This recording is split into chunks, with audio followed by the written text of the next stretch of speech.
and then I went to TCU as a full-time guy. I was playing arena football at the time after my college career. So I went back to high school. I was coaching some high school ball, and in 1999, Coach Spurrier called me and asked me to come coach the linebackers at the University of Florida. And I was there until 2003 as a linebacker coach, special teams coordinator. Then I went to East Carolina University as the defense coordinator, associate head coach. Was there for 2 or 3 years. Then one of my boys got sick, so I decided to go back to a high school. You know, I did a high school in South Georgia, and that was really because I wanted to spend more time with my family at that time. He got a little bit better, was there for 3 or 4 years, was jumped in the Arena League because I played arena football. I worked for John Bon Jovi for 2 years in the Philadelphia Soul. And that was kind of a really neat experience. He's very, very knowledgeable about football.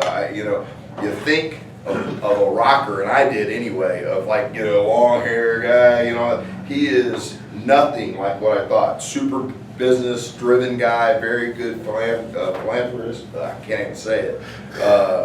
But really a good dude, and loved football. But then the league went under, so he got out of it. It didn't go under, it just took a hiatus for a year, and he got out of it. So then I went to Jacksonville University. I was there for 6 years, and the time out there, I think we were 47 and 18, while I was there, and I was associate coach DC, and we've had a pretty good run.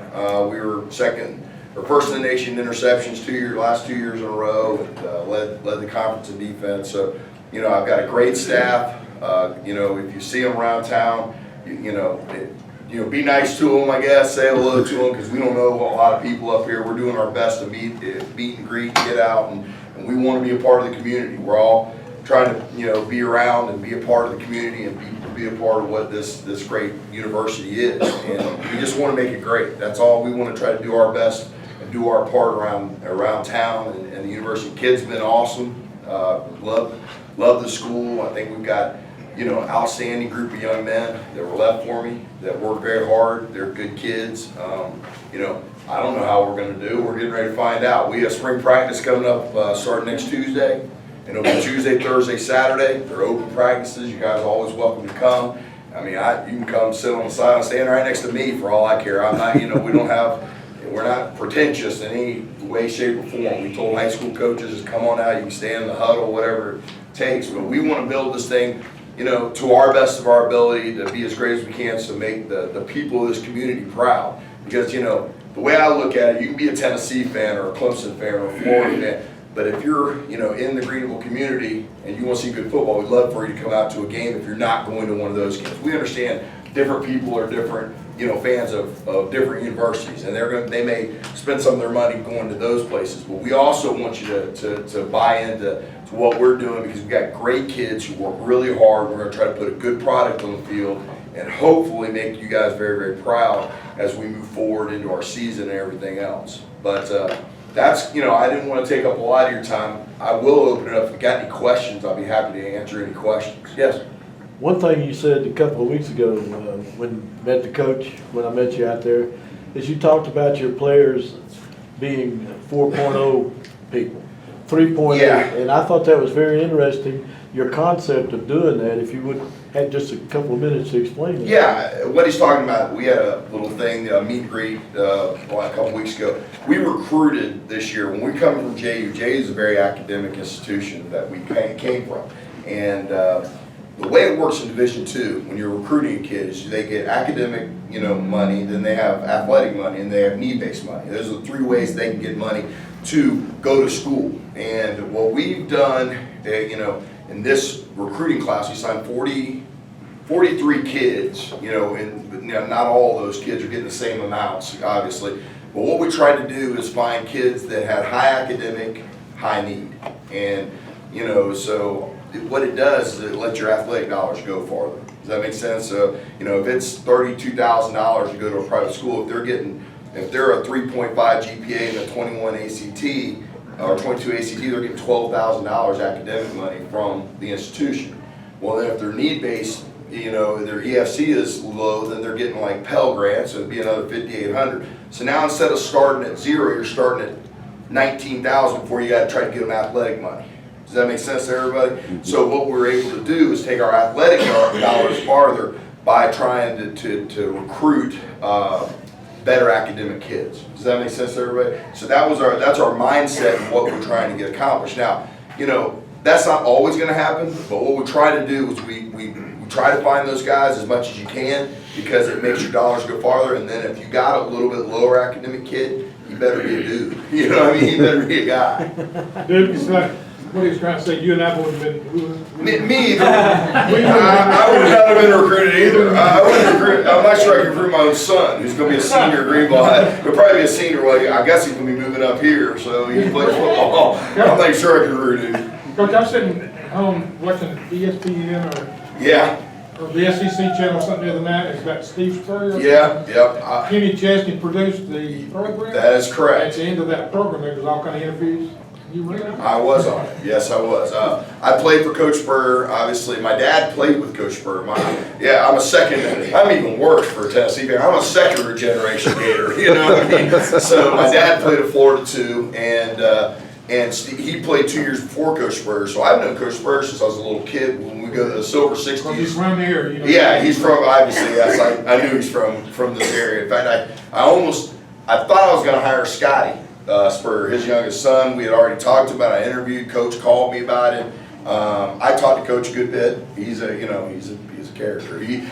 What you see on TV is about half of what he really is, the truth of the matter. But great man. I've learned a lot from him. I think you take stuff, from every coach you've been around. And Steve, Coach Spurrier, he's the best as far as understanding family life for your guys. Like, he works hard, but then he gets away from it, and he wanted us as coaches to, be our family. So I played for him, and then I coached for him for 3 or 4 years, and what a great honor it was. But then getting, kind of a funny story about that little get-together we had with Kenny Chesney. Kenny was actually there. Flew some of us up on his private jet. That was kind of cool. I never think I'm going to do any of that stuff. And Kenny's a huge UT fan, huge.